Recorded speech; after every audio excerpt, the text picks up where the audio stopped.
Silver just erased a slam attempt and ripped past $88. Gold is at $5,200, up $140 in a single session. And I need to tell you something that I found while researching this video that actually scared me. China's largest silver recycler is paying $96 an ounce right now for scrap, for used silver, not new silver, not investment-grade bars. Used, recycled, melted down scrap silver, $96. And China's futures exchange is still closed for New Year. It reopens tomorrow. If the price that recyclers are paying for garbage silver is $96, what do you think happens when Shanghai opens and real buyers start bidding on real silver? I'll tell you what I think happens, and I don't think most people are ready for it. But before I get to that, I need to walk you through everything that happened today, because the last 12 hours have been an absolute war zone for precious metals. And 4 major forces are now moving at the same time in the same direction. By the end of this breakdown, the structure behind a potential move to $100 silver becomes much clearer. Let's start with the raw price action. Silver opened around $84 and within hours was aggressively pushed lower after briefly spiking near $87. It dropped under $86 in what looked like a classic futures market slam. Fast selling hit the market. Momentum traders panicked and weak hands exited. But instead of collapsing, silver reversed violently. It surged from roughly $85 to $88 in minutes. That wasn't a casual bounce. That was absorption. When price snaps back that quickly after a heavy sell order, it signals that strong buyers are waiting underneath. The attempt to crush the rally didn't break structure, it strengthened it.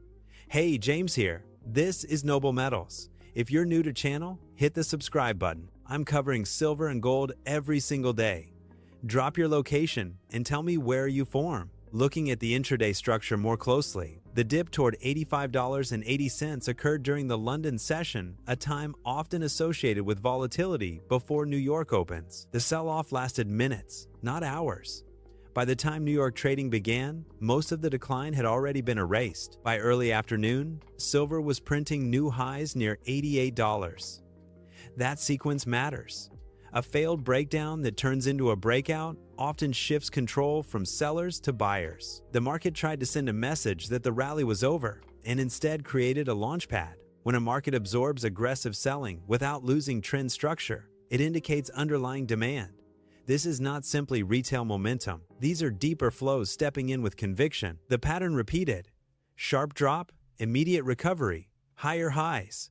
That rhythm tells you something about where power currently sits in the silver market. Now, layer in the delivery data. 6 new silver delivery notices were issued Friday, bringing February's total to 4,695 contracts.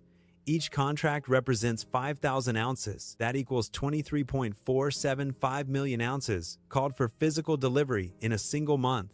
Nearly 23.5 million ounces pulled from the system.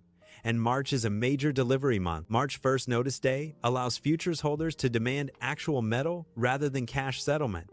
Open interest in March contracts is substantial. If even a small percentage demand delivery, vault pressure increases dramatically. The scale matters because registered inventory, the silver available for delivery, is only a fraction of total paper exposure. When physical drawdowns accelerate into a major delivery month, tension builds beneath the surface. Major institutions are involved in this delivery flow. HSBC stopped contract, JP Morgan stopped contracts, ADM both issued and stopped. These are not small traders experimenting. These are global banks with deep insight into physical flows. When institutions take delivery at elevated prices, they are making a calculated decision that holding metal is preferable to holding cash. That connects directly to vault trends. Registered inventory has been trending lower for months. Metal leaves vaults and does not immediately return. Once delivered, it is often stored privately or allocated elsewhere. Each withdrawal tightens available supply backing futures contracts.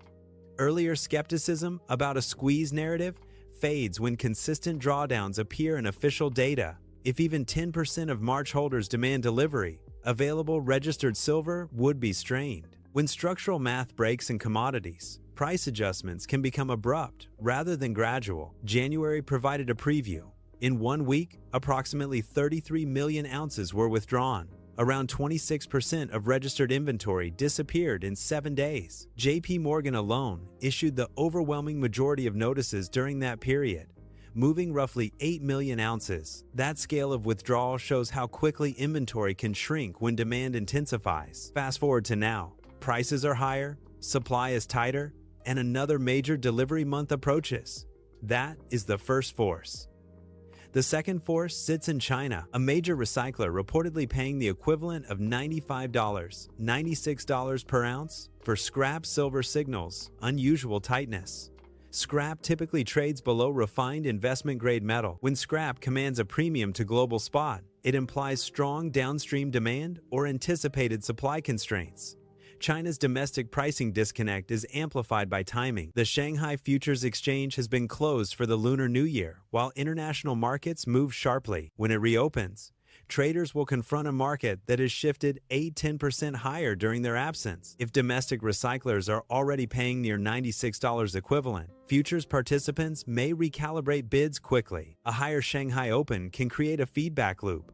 Stronger domestic pricing pressures global arbitrage flows, which in turn tightens international supply further. That reflexive mechanism is powerful in commodities. Add to this reported regulatory changes, classifying silver as strategic and restricting export licenses. If exports narrow while domestic buyers compete for supply, less refined silver reaches London or New York.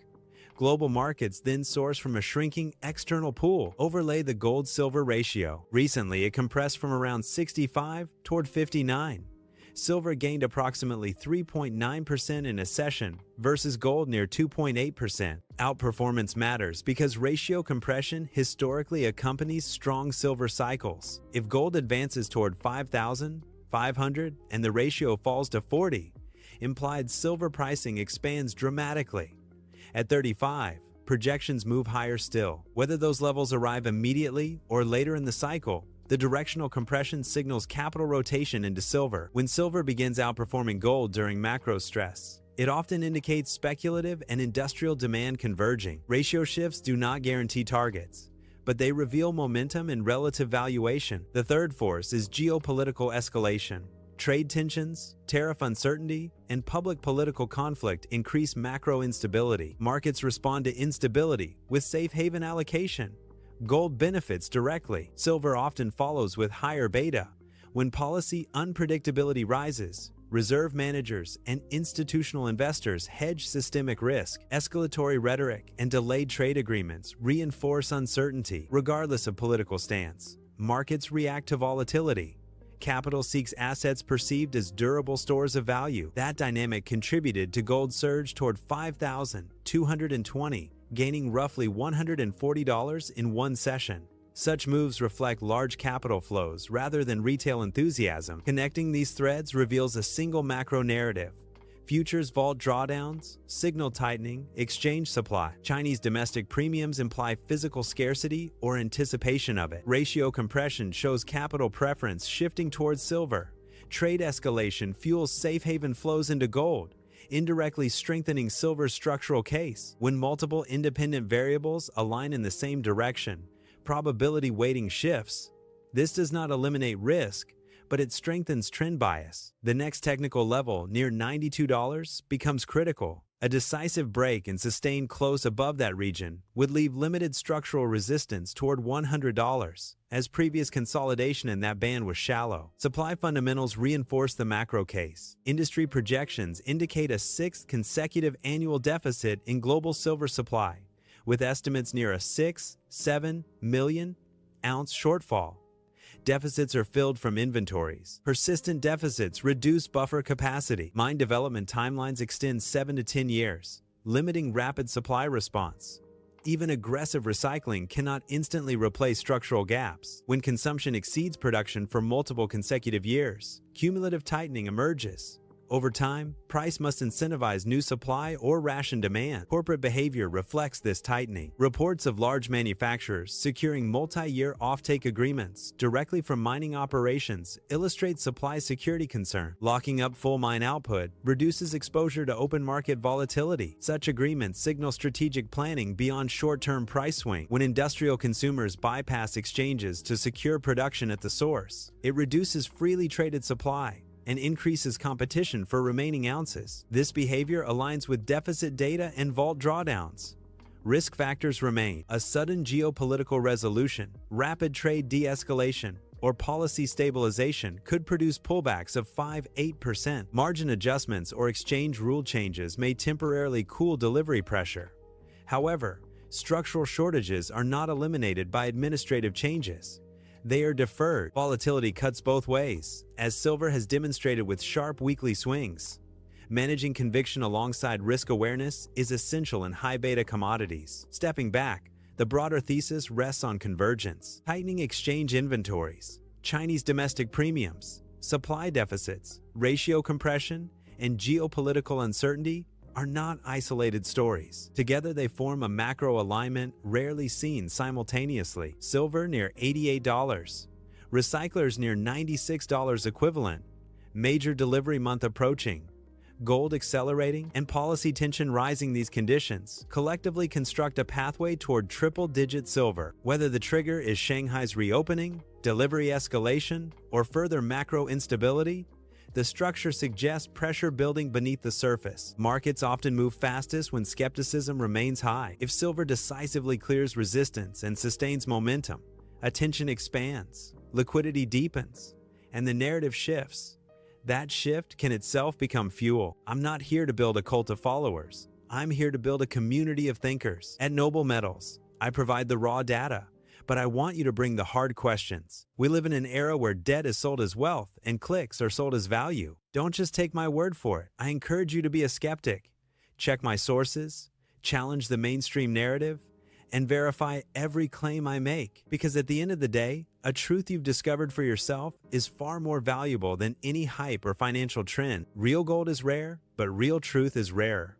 Let's find it together. This is Noble Metals. I'll see you in the next one. Stay skeptical, stay informed.